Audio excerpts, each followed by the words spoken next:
Mullinger's Weekly Ramble. Hello, my friends. It is Thursday, the 20th of February, 2025, and it is, of course, time for episode 44 of Mullinger's Weekly Ramble. Yes, I know we're a day late. I do have an excuse. It's not really an excuse. Maybe you didn't even notice. Maybe you didn't even care. Obviously, you had 2 episodes last week. You're welcome. Hope you enjoyed them both. Obviously, it was Family Day on Monday, which set things back a day. But that's not the reason. The reason was I was actually in Boston for the weekend. No, please do not stop listening. I was there to support Canada in the incredible Four Nations face-off.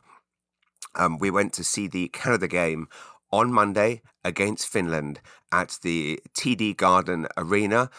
It was a fascinating experience trying to get to and from a huge event in Boston while still sticking to the strict, proud Canadian rule of not spending any money on American products. So, making sure that you pump the gas at Irving-only gas stations, taking as many treats as possible, covered bridge chips, sun-kissed gummies from Gunong, and surviving as much as you can on Canadian products, only eating lobster rolls that have lobster from the Maritimes, etc., etc.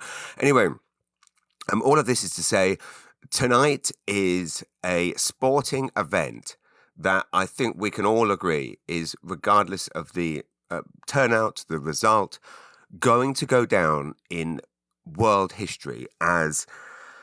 I mean, there's a handful of sporting events throughout history that have been so colossal in the way in which they've symbolized political situations or political, wranglings, I guess is the word. I mean, when you think throughout history, there's a few that really stand out as being moments that a sporting event reflected something that was going on. I mean, the first one that springs to mind, obviously, is 1985, when Rocky Balboa fought Ivan Drago, Dolph Lundgren, in Rocky IV, which I know is fictional, but the brilliance of that plot was, of course, that Rocky was training in the Russian mountains to prepare for a fight, and essentially the whole thing symbolized the kind of Cold War conflict between the United States and the Soviet Union at the time. For me, one of my earliest memories is watching the 1986 World Cup. I remember specifically it was in Mexico because I obviously wasn't watching it live, but I remember collecting the Panini. It was my first Panini sticker album, Mexico 86, and 8 years old at Courthouse School in Maidenhead, and all my friends swapping stickers in the playground. A hobby that I still love today. But what was very symbolic about this at the time was on the 2nd of April 1982, Argentina, why did I say it like that? Argentina had invaded the Falkland Islands, which, as you may know, is a British overseas territory in the South Atlantic. And basically 4 years later, during the 1986 World Cup, Argentina and England were pitted against each other in the quarterfinals. And basically, I mean, the first half was, kind of like Saturday night's USA-Canada game, which we will get to that in a second. But oh my goodness, 3 fights in 9 seconds. I don't know quite what to think about this. We will unpick those 3 fights. I mean, clearly, obviously, the decision to have the fights was pre-planned by 2 brothers.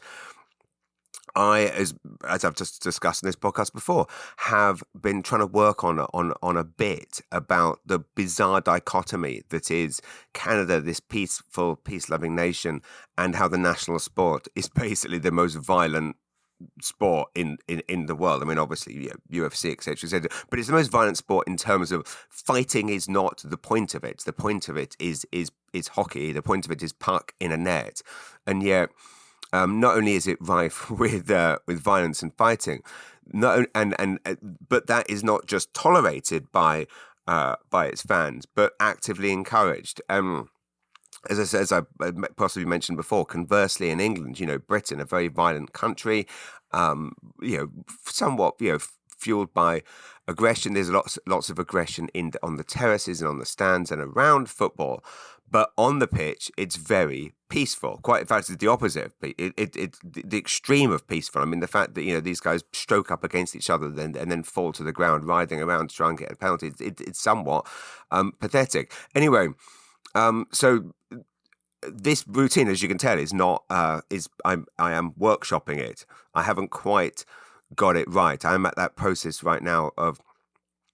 When I'm writing a new show, that I wouldn't say I'm in a stage of panic, because as I keep writing down in my notebook, trust the process, just keep getting up on stage. I did a hugely fun warm-up show last Thursday at the Hampton Brewing Company. Oh, sorry, I'm not going around a bit. It's a ramble already. We're 5 minutes in. I will get back to the historic sporting events that reflected political, and I will. But I should point out very quickly. The reason I'm recording this at 6 o'clock in the morning.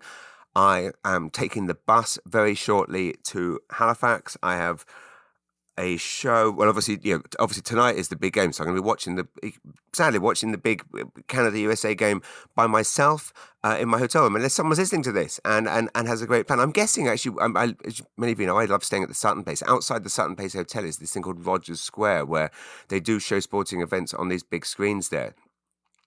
When Bill Burr stayed there for his show in Halifax 2 August back, he stood outside watching something and was raving about how you can stand there drinking great coffee and watching sports. Similarly, I often come out and watch the UFC out there the morning after events. Anyway, point is, this is how much I love and look forward to talking to you all. My wife gets up about 5:30 in the morning to go to the gym. And this morning I woke up, I joke on stage about how with my ADHD, I kind of wake up, I shoot out of bed at kind of 4 a.m, like it's like Dracula flying out of a coffin, shooting upright, and then just suddenly the brain going boom in 5,000 million directions.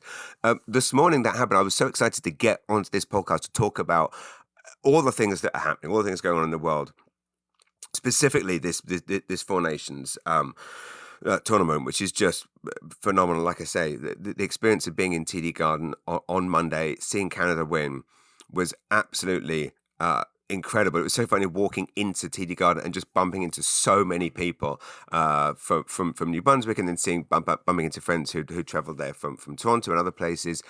Anyway, we will unpick that.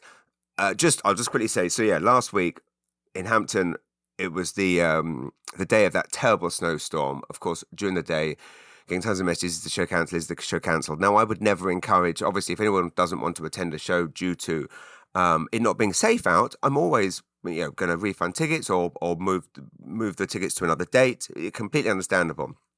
However, I for the most part, will always. I don't think I've ever pulled a show because of weather. I mean, granted, sometimes I've been doing a show in a school where they've needed to pull it, or because it's been a snow day.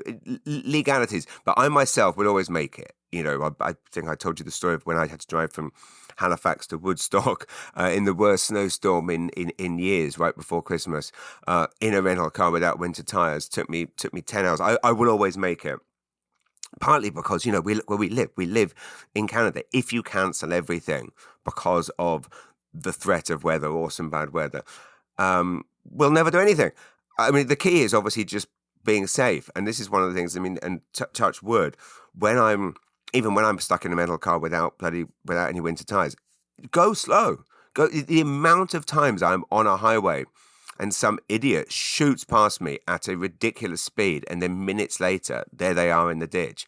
It's like you can get just be safe, be slow. Anyway, this is my message. That's my safety message for the day. So we went ahead with the show, and it was quite beautiful. It was my first time doing a show inside the Hampton Brewing Company tap room. I've done lots of shows last summer outdoors in their beautiful garden there. Anyway, so much fun. It blows my mind. I mean, I feel colossally appreciative of people coming out to support these warm-up shows where, as any of you know that have been to one, I'm just up there with scraps of paper testing stuff. Stuff's not going to land. Stuff might land. I end up being up there for 2 hours, which is a long time. And it's funny. So that was a week ago now, which I haven't done a gig for a week. Having done the most gigs I've ever done in such a small period in the first 6 weeks of this month, and feeling completely burned out from it, albeit, obviously loving every second, but basically being, physically exhausted, which I guess is one of the things that starts to happen when you're in your late 40s. I now haven't done a gig for a week. That was last Thursday. I'm on stage tomorrow night at Halifax's hottest new comedy club, Halifax Live. I'm also on stage on Saturday night. I have 2 shows Saturday night, one at Halifax Live and one I'm seeing and opening for my dear friend Sugar Sammy, who I haven't seen in years. I think last time I saw him was in Montreal. One of the first times we ever worked together was at my comedy club in Mayfair in London called Upstairs at the Masons. Sugar Sammy, an absolute, again, a global talent, traveling all over the world, setting up venues everywhere. He is playing the Spats Theatre. I haven't seen him in a while, so I'm going to zip there Saturday night, open for him, and then zip over to headline at Halifax Live. There's literally there's less than 10 tickets left for each of the shows. So if you know anyone in Halifax that wants love, anyway. But point being, it's been a week, so suddenly all my kind of insecurities and nerves come back. Like a week ago, I came off stage at Halifax feeling king of the world. Just basically improvised / workshopped 2 hours of material. Had fairly consistent laughs considering it is all brand new stuff. And then now I'm like, all second guessing myself, trying to write my set list and going, okay, how much of it do I make brand new stuff that I'm still workshopping? How much of it there's people coming who I know have seen me before. There's people coming that have never seen me before. How much do I give them? Dare I say, well, I call the this, so I can call it this, the greatest hits. All of that goes, all of their anxieties and stress and fears. And essentially it's weird. It's like, after almost 21 years now doing this job, I still find myself in these insecurity panics. Anyway, none of that is my point is I'm workshopping all this new material. It will all come together, but there is this. What I'm going to find this weekend, and I may have talked about this before, is there's an interesting leap between you're up on stage with a scrap of paper or the audience suggests a subject and then you riff on it on the spot. And it's very funny when it's in the moment. But as soon as it is in a actual tight set in a theatre setting or headlining a club, it might not quite match up. And so I'm currently in that period of trying to get the material from a place where it is getting big laughs in a new material / improv environment and landing as solidly and heavily and cleanly and slickly and I guess hilariously as the dare I say the gold. The stuff I've been doing for years. It is such it's such a very hard discipline. I don't know how I can quite describe it, but it's a weird thing when you're up on stage and, for example, you're finishing a bit and okay, so next bit I do. It could be my new bit on hockey violence. It could be my new bit on Donald Trump. It could be my new bit on EV. My bit on EV cars, I know has got some legs, and there's real flashes of I don't want to sound arrogant, but there's flashes of, I don't want to say brilliance, but there's flashes of big laugh. There's big laughs in it. It just isn't a whole form yet. But anyway, point being, so you're up on stage. This is basically describe to you what it's going to be like for me tomorrow night in Halifax. I'll be up on stage doing a bit. It's going well, and out there going, okay, I can either go into my new EV car bit, which is going to be, let's charitably call it hit and miss. There's going to be peaks and troughs within it, laugh-wise, or I can do the bloody homemade wine joke once again. And someone that has seen me a couple of times before is possibly going to go, holy shit, this again. I mean, or maybe that, maybe they'll laugh, but still, they might go, they might think twice about coming to see you again, because it's like, well, I've been to him 3 times. I've heard the homemade wine joke. But knowing that if I do it, it will land big in the room. That is a very tricky dilemma, really, when you're up on stage. It's like, okay, I have multiple things in my arsenal that I know will land in a big way. Because it's kind of like, if you're I'm not, I can't believe I'm using this example because it talk about giving a stupid job, telling silly jokes, ridiculous gravitas. But it's like, imagine if you're at war. I know, I can't believe I'm using this analogy only either. But like I say, but sometimes, I mean, I had none of this is, it just comes out. And this is the analogy that popped into my head. It's like you're at war, and you've got two guns. One is extremely powerful, and will take out the enemy. The other is a potato spud, a potato gun, or the other one is I don't know, I can't think of it, whatever, a less effective weapon, let's say, and but the less effective weapon will be more satisfying if you get the kill. This is more murderer behavior than, well, they're not murderers, are they, if you're at war? You get what I'm saying. You've got this thing in your arsenal that is going to get a big laugh, but you feel cheap and lazy using it. I guess it's like in a movie when there's a fight, a gunfight, say, and one of the guys, his gun's out of bullets, so the other guy, because he's a good guy, he's not gonna just shoot the guy. No, even though he's still got bullets in his gun. It's Martin Riggs in Lethal Weapon. He's going to drop the gun, and they're going to go mano to mano, hand combat only, and they're going to have this fight like real men. Which, again, I think we're beyond that whole old school misogyny. Real man. Anyone that's watched female boxing knows that. Well, we did only boxing to tell us that women are as strong, if not stronger than men. Of course we don't, because they're carrying us our entire lives, both literally, figurative, metaphorically, whatever. The point is, when you've got something in your mind, you get the gist. Okay, let's move on. So, that's what I'm doing. That's why I'm up so early. And it's weird. Like I say, at 4 a.m. I was desperate to get up and start recording this. I was all excited to come and do it, but I can't wake up the whole family now, even though, when they need to get up early. So, point being, tonight's sporting events, the Four Nations final, USA and America, for this to come at this time politically, when Canada is going through this, it's what feels like the beginning of a war. I mean, Trump's, I know, again, I promised I wasn't going to keep banging on about Trump, but the Fox News interview he gave right before the Super Bowl, and incidentally, the tickets for tonight's game are going for Super Bowl prices. That I've heard they are exchanging hands now for tens of thousands of dollars. I mean,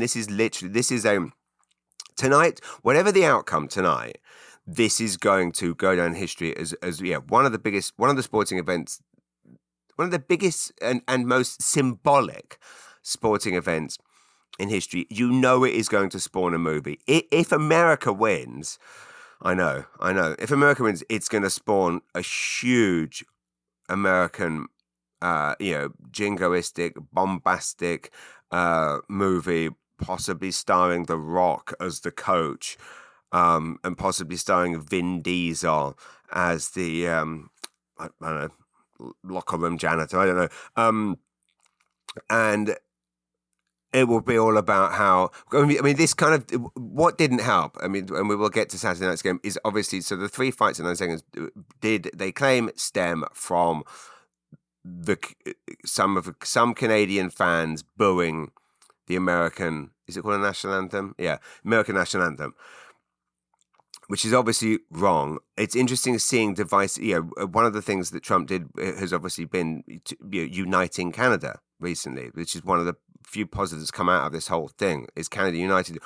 I then saw some division appearing on social media, which is what happens on social media. And who knows if this is even real, but it's bots. But of course, I was seeing people posting on Facebook, it's because of those bloody, because of those bloody Quebec people booing that it G'd up the Americans to win. It's, again, it was in Quebec, it was in the Bell Centre, but it doesn't mean, clearly it wasn't just people from Quebec there. People have travelled from all over. So let's, as Canadians, all take the blame for, not take the blame, but let's not pin this on Quebec. People were booing.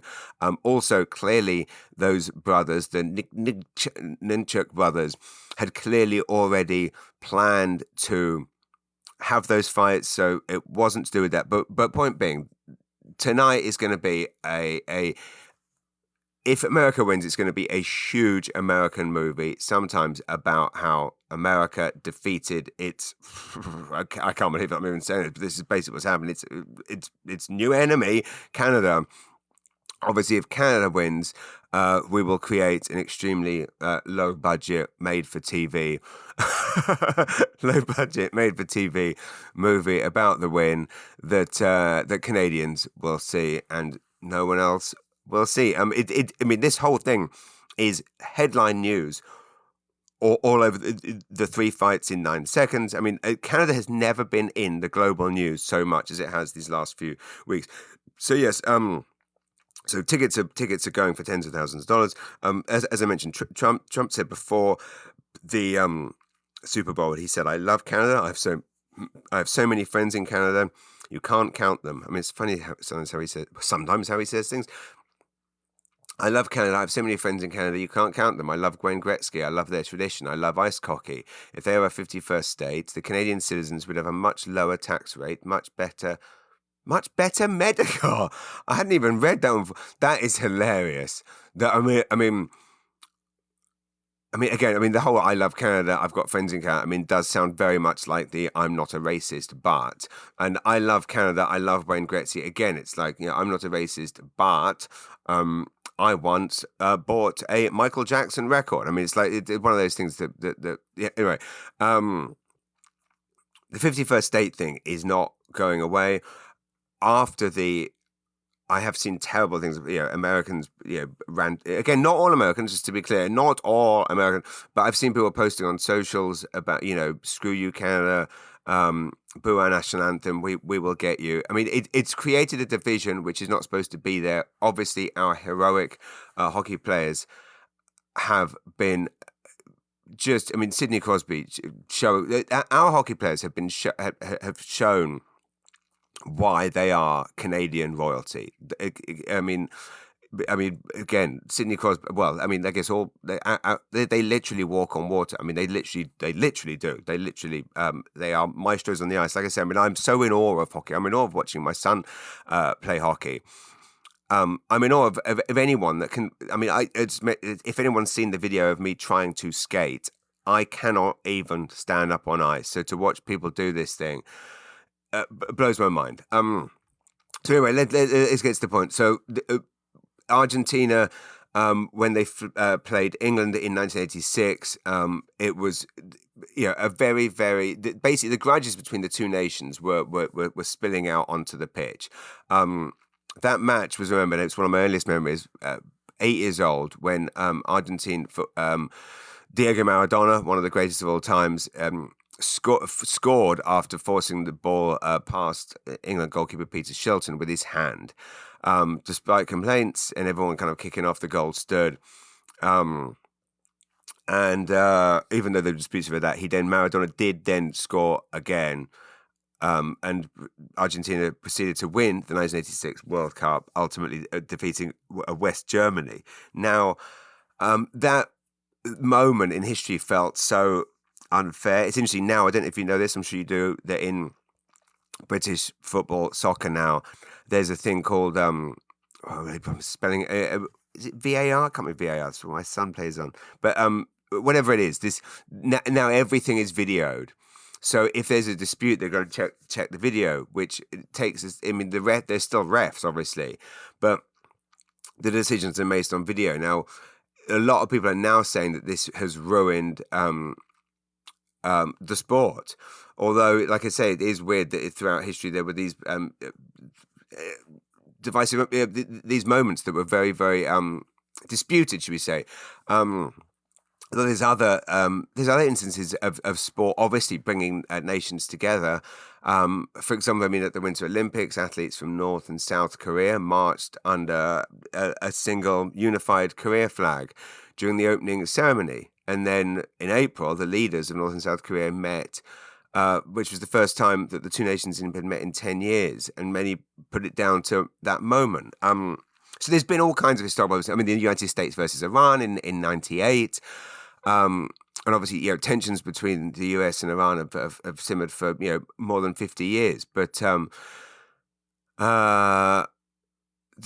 the two nations were put together in the 1998 World Cup, it was one of the most politically charged matches in World Cup history. Of course, the most famous, other than Rocky and Dolph Lundgren, was when Jesse Owens famously won the gold medal for running the long jump in the 1936 Olympics in Berlin in front of Adolf Hitler, and Hitler famously stormed out, and so again, it was just, it was this moment, there were talks of boycott of the Berlin Olympics due to Germany's obviously racist policies and the human rights violations and all the deplorable things that Hitler was doing, and when Jesse Owens, an African American, won 4 gold medals, they say that Owens single-handedly destroyed Germany's attempt to kind of prove their Aryan superiority, and it was a big moment. I mean, so there's all these moments in history that are. I mean, Joe Louis, African American Joe Louis challenged German Max Schmeling for the world heavyweight crown in 1936. So there is all these moments. So anyway, tonight is the night that this is all coming to a head. So the 3 fights in 9 seconds. Saturday night. So we arrived in Boston. We were there spending as little as possible on American products. So please don't shoot me down. And we booked this obviously months ago. We were staying in an English hotel. So again, doing our right thing. But Matthew and Brady to Chuck apparently had started a group chat beforehand to plot the start of the game and plot this fight that and now the Americans obviously won 3-1. So this kind of idea that it was because of the Canadian fans booing is obviously incorrect. The Tkachuk brothers, obviously their father Keith Tkachuk is an NHL player who weirdly we did actually meet in the fan village at was it Boston Town Hall or whatever it was. It was quite a cool fan village there, and he was there. We did get to meet him. He also was apparently a psychopath on the ice. And what else was there? PEI were there with a wonderful station. PEI is, of course, the official tourism sponsor of the NHL. I don't know what that means. Upper Deck were there, so we won some Upper Deck things. Upper Deck, actually, I'm staring at it right now. They made me and Hunter trading cards. I've been collecting Upper Deck cards for decades, so it was dream come true to have a trading card, an Upper Deck trading card made by them. Anyway, so there we were. Monday, we get to Boston, the TD Garden Arena, which is gorgeous, by the way. And it's interesting because I've been to I know the Bell Center is slightly bigger, couple of thousand bigger. But I've been in the I mean, obviously, I'm always in the cheap seats, like the back, the highest of the balcony. When you're at they're not bad seats in the Bell Center, but when you're at the back of the back, you do feel high, and you are somewhat primarily watching the jumbotron to watch the game. In the back of the balcony, i.e. the worst seats, i.e. the gods, i.e. the nosebleeds at TD Garden, you don't feel that high. Like you are watching the action on the ice, and it was phenomenal. All 4 of us went. My wife and I and both sons. Canada advanced to the final with a 5-3 win against Finland. 2 incredible goals by Nathan McKinnon. 3 assists from Sam Reinhart.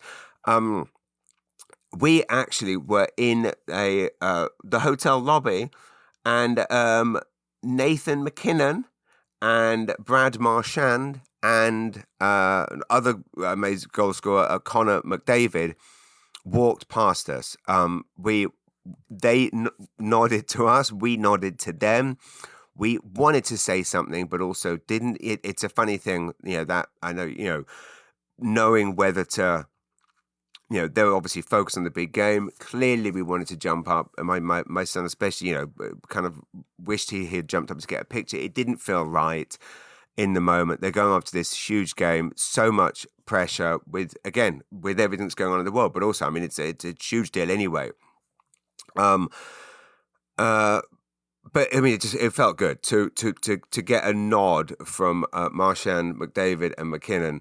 It is. I know gets talked about a lot. It is truly phenomenal and mind blowing that three of the greatest hockey players in Canadian history are all from Nova Scotia, and two of them basically from the same town. But then, anyway, and then obviously Sydney's goal towards the end when Finland took their goalkeeper out. Weirdly, during the game, there were chants whenever Finland scored. There were aggressive sounding chants of USA, USA, which is somewhat to be expected. I hope that tonight goes off. I hope the best team wins. And obviously, I hope Canada win. But I will say, I hope it goes off without a load of, horrible. I hope there's no booing. I hope, obviously, there's no violence. And I hope just those amazing. One thing I didn't realize actually was the Nchuk brother who started the fight actually plays for a Canadian team. So he obviously lives in Canada, must know Canada, must love Canada. It's a weird thing to walk out there. And again, I don't get this violence. I don't, we're in a world where we are trying to teach children not to fight. We are trying to stop wars. I don't. It's fascinating to me, and please message me and explain to me how and why. I get that Canada's going to be not Canada. Hockey's a rough sport, but I don't really understand where it became acceptable to literally, rip helmets off and then literally square up and swing punches. And it's like if that, as you know, I love boxing. I love UFC. Incidentally, did you all know that there is there's a UFC in Atlantic Canada, Fight League Atlantic, that is run by an amazing guy called Derek who is based in Pictou. They do fights all across the Maritimes. Follow Fight League Atlantic if you have an interest in MMA. I have a discussion with him next week. We're going to work on something together, which I will no doubt be telling you about, and I can't wait to attend one of their events. But basically, if you want to fight, there's sports for that, but it does seem weird that it happens so prevalently in hockey. Anyway, that is 30 minutes about hockey and politics in hockey. Yeah, like I say, I'm excited for tonight's game. I'll quickly whiz through what I've been doing, and I'll go to your questions. If this is more rambly than normal, Cobra Kai. You know what? I've got to say this. I have a penchant for ranting about something on here before finishing it. In the past, I've slagged things off that I haven't finished, and I've finished them. Last week, I said something which made me feel really bad afterwards. Which, again, I don't have a chance to think. If you listen to this, it just all comes out. But I was somewhat disparaging about the book "Let Them" by Mel Robbins. And I think I said it was full of some of the worst advice I'd ever heard. I did hear some very bad advice early on. There was some advice that I didn't agree with. Like, she was kind of encouraging people to post more on social media and not to hold back. And it's like, that social media is, we all need to take a step back from it, not do more. Anyway, I've got to some other chapters now in the audiobook that I understand. And I felt bad about being critical of it, but also because there's a lot of people I know who've been, and lots of people globally clearly have been helped by your advice. So who am I to slag off something that has actually helped people? So how dare I? And I did find some advice helpful about, I guess, somewhat about parenting. I'm somewhat finding parenting hard at the moment, in the respect that it's such a weird thing when your children, I guess it's the thing when they become teenagers, and suddenly they want you for stuff, but they don't need you. They don't want you for friendship or for company. They want you to do stuff for them. And I'm finding that shift quite hard, given my whole life was and is my children, and my whole decision to leave a very busy life in London and move here. I know I'm busy here as well, but I'm home. Was to be around them, and it's weird when you feel somewhat rejected. So anyway, my point is there's some advice in the Mel Robbins book that I've been finding very useful. So I just wanted to quickly say, I mentioned that I was reading the Richard Osman book, The Thursday Murder Club, which is an absolute phenomenon in England. I finished that, so I am in a position to say I did find it got somewhat convoluted towards the end. It's very fun. It's about a group of sleuths, essentially, in a seniors care home who solve murders. It is very fun. It's very British. It does go on a bit, and the twist ending is a bit implausible, as lots of things are. I did find there was too many characters. I found it hard keeping up. The book I did just finish last night in bed, which I adore, is Being Henry, The Fonz and Beyond by Henry Winkler. What a wonderful man. What an incredible life, and a hugely inspiring story. Pardon me, I didn't mean to burp there. I apologize. A hugely inspiring story of someone who kind of had it all, and then he didn't exactly lose it all, but certainly didn't think he was ever going to, come back, and then comes back in the biggest possible way. And it just seems like a thoroughly decent person. And really, I think if you know me, which you do, all I really value in life is decency. That's really what I guess is the point with that I'm trying to make about everything, whether it be children to their parents, or whether it be hockey players on the ice, or hockey fans, or anyone anywhere. Politicians, just be, I don't want it to be twin, just say be kind, but just decency. Funny. So I was running through my favorite Tim Hortons on the way, loading up on Canadian products. Oh, it's not Canadian, it's Brazilian owned, whatever. It's locally owned. My favorite Tim Hortons is the Lawnville Tim's. And would you believe, after I posted that video last week about how I love the Tim Hortons sausage breakfast wrapped, would you believe the sausage breakfast wrap, the original, and the best, has now been discontinued? I kid you not. It has been replaced with, you can only get the farmer's wrap. So I guess you can order the farmer's wrap and pay the extra and ask them to not put the hash brown in, which used to happen all the time, actually, when I ordered the sausage breakfast wrap. They always used to put this hash. Now, I don't like the hash brown in it, because all I can taste is the hash brown. I want to taste the sausage and the magic sauce. And to be granted, I used to prefer the egg before they turned it to supposedly real eggs. Real cracked eggs, it's not a real cracked egg, is it? I think it was probably cracked in Toronto 3 days ago. Anyway, it's been discontinued, and now what you can get is the farmer's breakfast wrap and some ginormous scrambled egg wrap. And basically, it does seem like quite an American move, if you don't mind me saying, that you can't get the lower calorie healthy option. That's what I used to like about the Tim Hortons sausage breakfast wrap, was as well as being delicious, I actually knew how many calories. Well, you knew it was like 400 calories, which meant you can have 3 in a day, and there's your 3 meals. So anyway, that was a slightly disappointing that has been discontinued.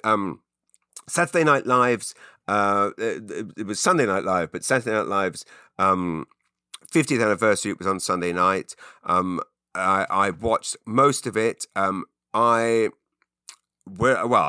thing I did enjoy about it, which may sound quite cynical, was just seeing how, as I'm sure many of you know, how difficult comedy is.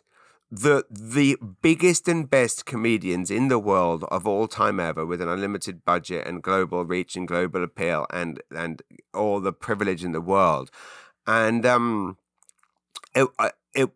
wouldn't say it was hilarious. I don't know if I laughed very much, and you might have done, in which case, wonderful. And I hope people did. Interesting seeing Alec Baldwin make a big comeback. I guess apparently all is forgiven. And I don't do negativity or cynicism, which is why I apologize for the Mel Robbins thing last week. I also last week somewhat regret banging on about not fully appreciating the Kendrick Lamar halftime performance.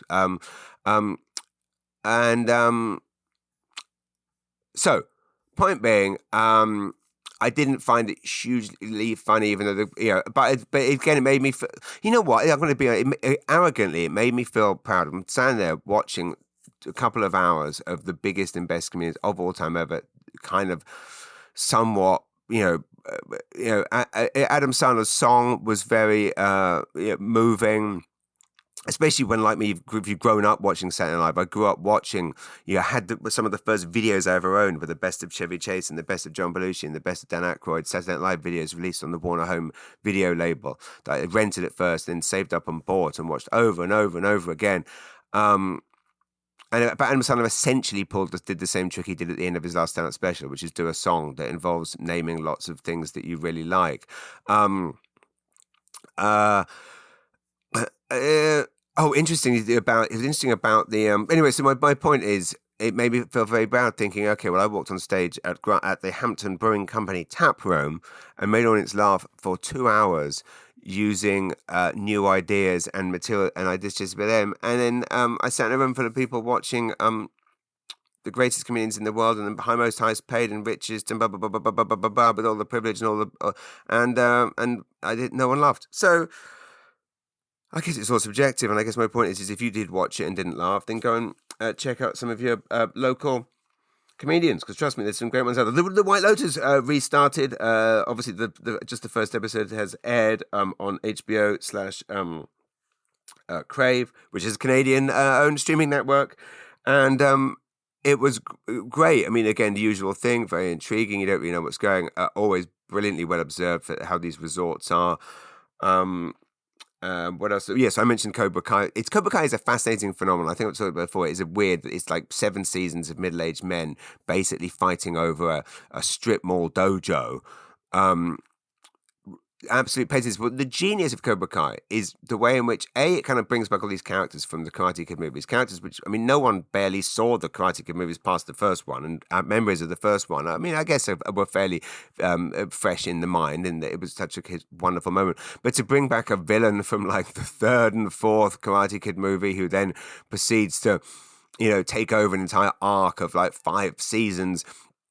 But the genius of it, and what I love, is how the loyalty of bringing back all of these characters and not recasting them, despite the fact that most of these actors haven't worked in 20, 30, 40 years, possibly in some cases, or in many cases, literally since the first Karate Kid movie, or the second one or the third one, and then bringing back the actors now as middle-aged men who haven't done a day's acting in years.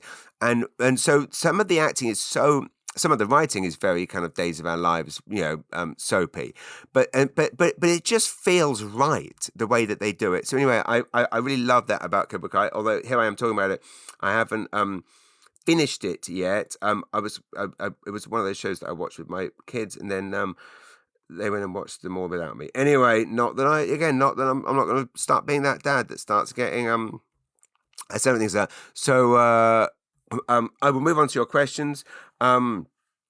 Sean Carter has asked, if you had a dark passenger, as we all do, what would be your crime of delight? The perfect heist, the perfect coup d'etat, the perfect murder, or perhaps a murder with an Alan Cummings accent. That wasn't Scottish, like Alan Cummings. Is that who you mean, Alan Cummings? Yes, it is Alan Cumming. Alan Cumming is coming. Forgive the pun. Alan Cumming is coming to St. John to do a show at the Imperial Theatre.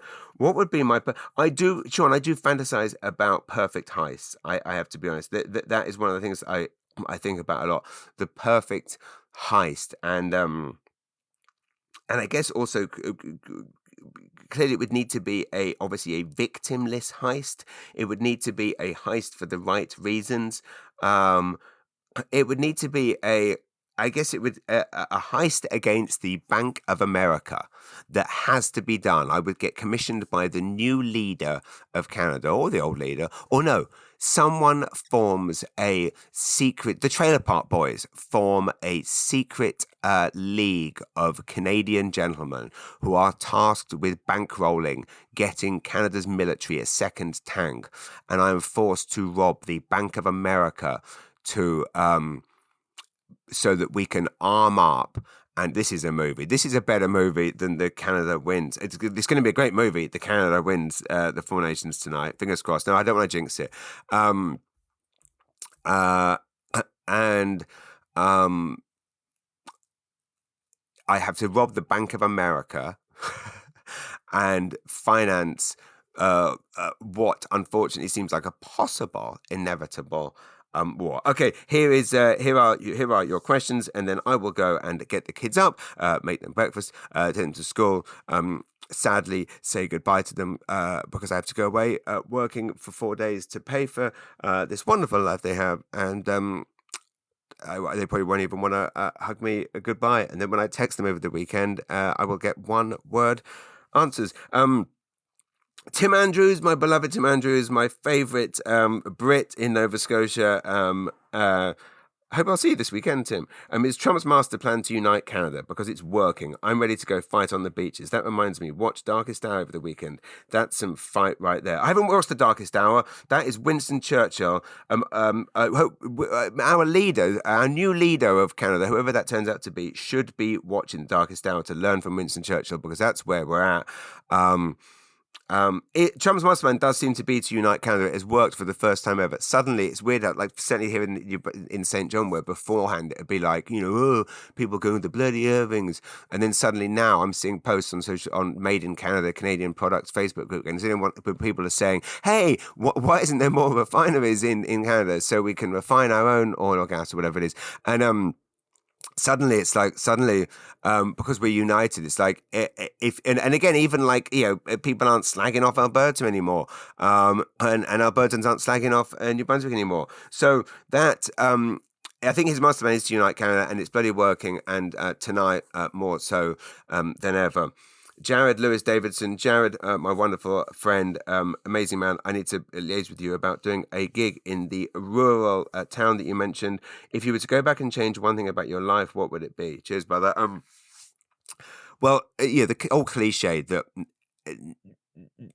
everything shapes where you are today. There's little things that I wish I could go back and change, but I say, my most devastating moments in my life have all turned into learning curves. I mean, the moment that I kind of ruined and sabotaged a big comeback gig in England by being too under the influence from lunchtime boozing in 2018 led to me making a pact that I would never drink on the day of a show ever again, and I haven't, and it's made me, I believe, a better comedian.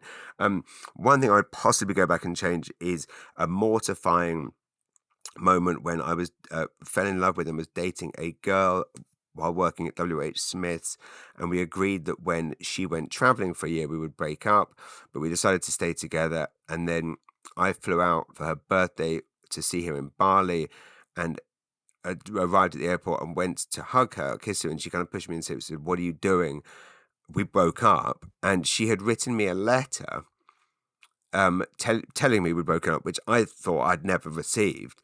And then years later found this letter, and it was really quite clear that she was saying broke up. But at the time, I guess I saw it and read it, and it didn't compute. And that was absolutely mortifying, having to spend a week in Indonesia with someone that you were madly in love with, who had broken up with you, and you hadn't realized. And by you, I mean me. And interestingly, that's top of mind because I am actually writing.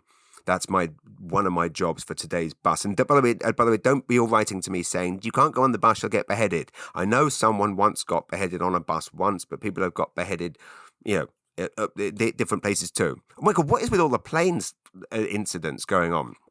Do you see that? The Delta plane at Toronto Airport flipped on its side, then flipped upside down, 300 passengers on board. Somehow only 17 or something injured, and not even seriously, like a couple of scores. Like, how good are those seatbelts? Whenever you put those seatbelts on, they show you how to put the seatbelt on. Like, we're all absolute morons. This is how you put a seatbelt on. Oh, really?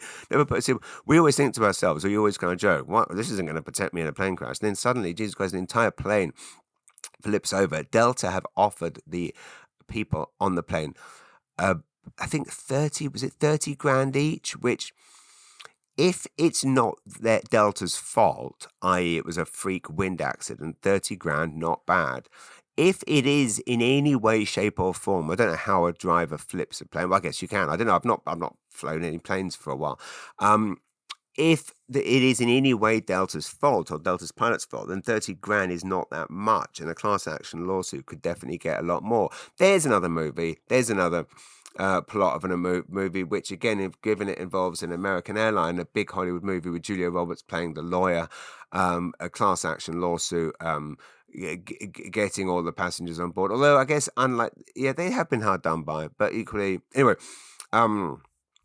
did that answer your question? My point is, for the bus ride, Jared, my big plan is to write the chapter of my second book about that, because I feel like it was possibly somewhat the fault of the ADHD that I didn't fully compute that letter. And I wonder in life what other signs and signals I'm missing.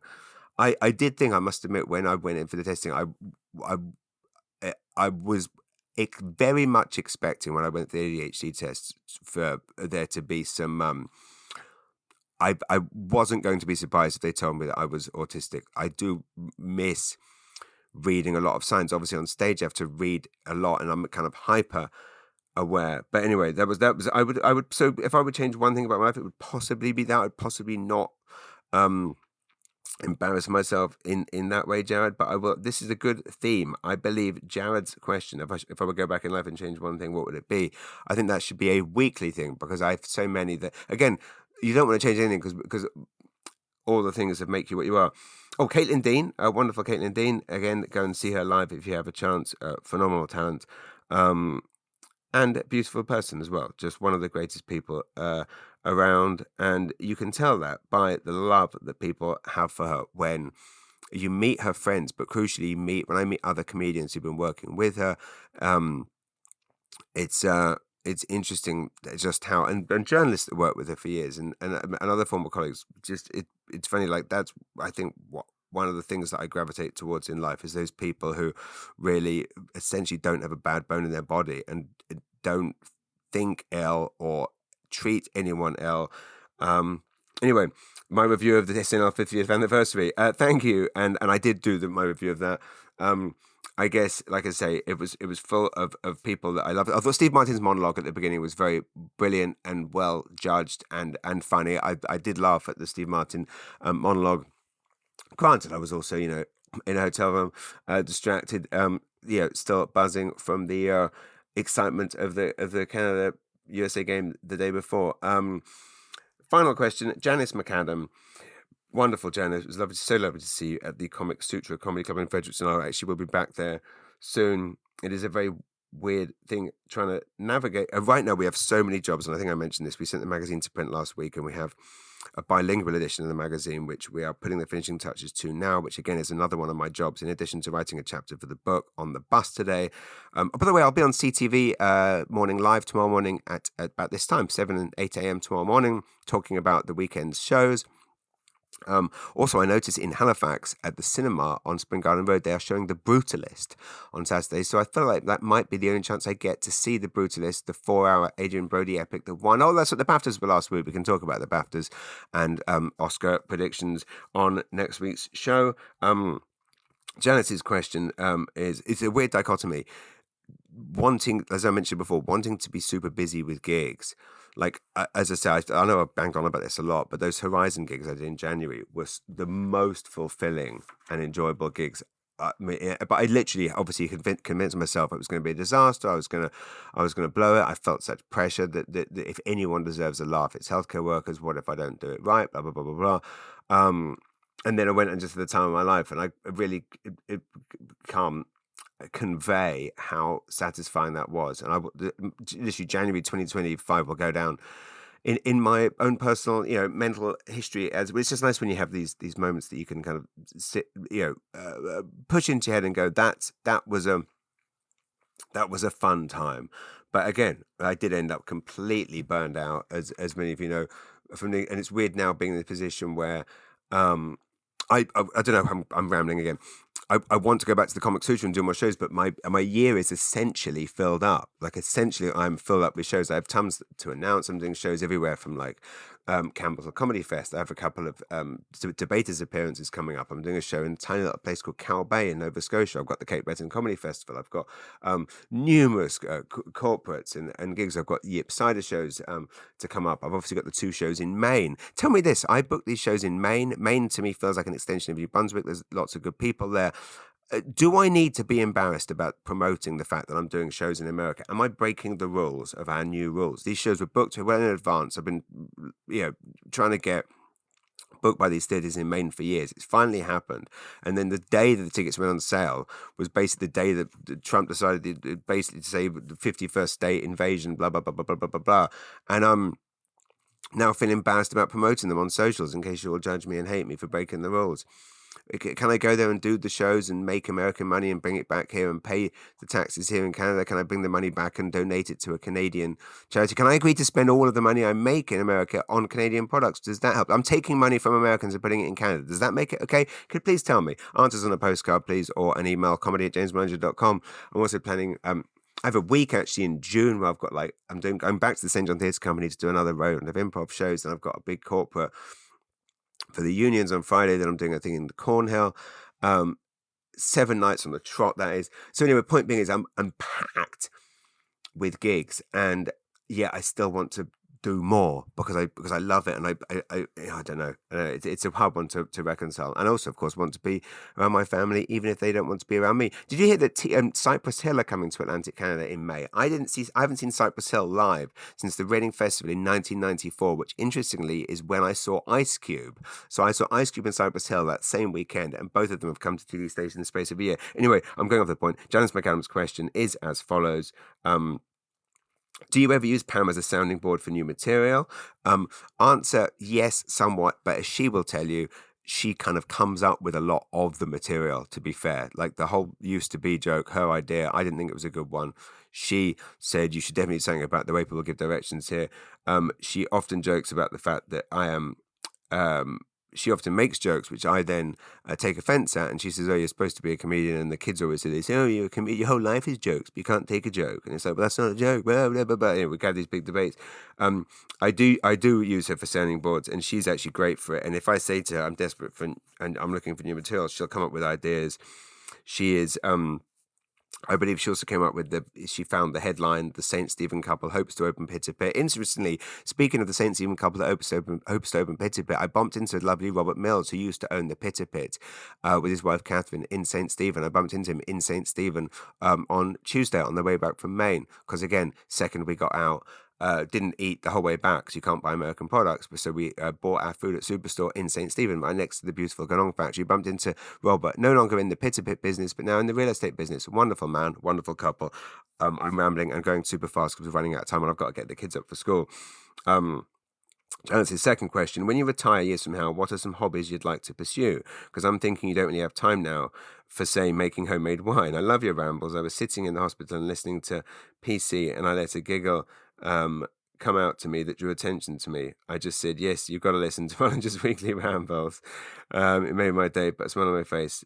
And the others, I'm sure, sitting beside me, my giggles. Cheers, James. Have a great rest of your week. Well, that means a lot. I don't normally read compliments, as you know, because I don't want to be one of those Joe Rogan style comedians reading, making the podcast an hour of them reading about how great they are. But Janice, that means the world to me, and I couldn't be more grateful. And I don't have. A very kind homemade wine company in Rossay on Rossay Avenue in St. John has actually messaged me, offering me the chance to go and make some homemade wine. And you're right. Unfortunately, I don't have time right now, but we are going to try and make time. Me and Tyler are going to go and film something there. I do have lots of hobbies like collecting stickers, collecting trading cards, collecting VHS videos, all collecting based. I do find time for my hobbies, obviously reading books. I think the thing is, I have to be honest, and it's the number one thing is my number one favorite hobby in life is writing and performing comedy and writing. So my hobbies are my jobs. So the reason I'm going to spend 7 hours on a bus today writing, and the reason I'm going to spend all day in the hotel room tomorrow writing, and then tomorrow night performing, is because that is my hobby. That's the thing I love to do. It's the thing that I kind of miss when I am actually away. And but I do find time for as much as possible reading books. And I hope that answers your question. But I also have over the years done other things like stamp collecting and all kinds of things. Anyway, we'll go through all of my hobbies next week. But yes, collecting is my main one. But again, because my hobbies are my passion, and thank the Lord, my jobs, and I still can't believe that this is my job. It really does never feel like work. If I might get burnt out because my body's telling me to stop, but I never get burnt out. Anyway, it is now way too many minutes past 7 a.m. I've got to get the kids up.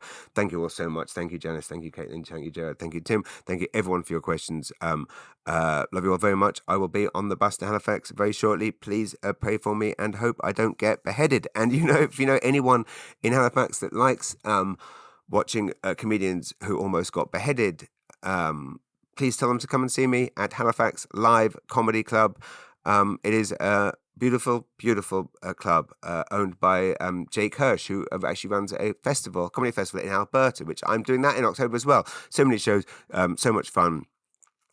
Thanks for listening. I'm glad I spent so many hours looking forward to this from 4 o'clock this morning because I've enjoyed it thoroughly. I hope you have too. But if you haven't, let me know because I always want to do better and be better. I can't believe I kept it under an hour. It's an absolute bloody miracle. Oh, and incidentally, do listen to Reese, the producer of this podcast. Canadian politics is boring. It used to be called. It's now called Canada is Boring, and they've got an interview with Christina Friedland this Friday. I'm going to keep it under an hour. Thank you very much. Goodbye. Love ya.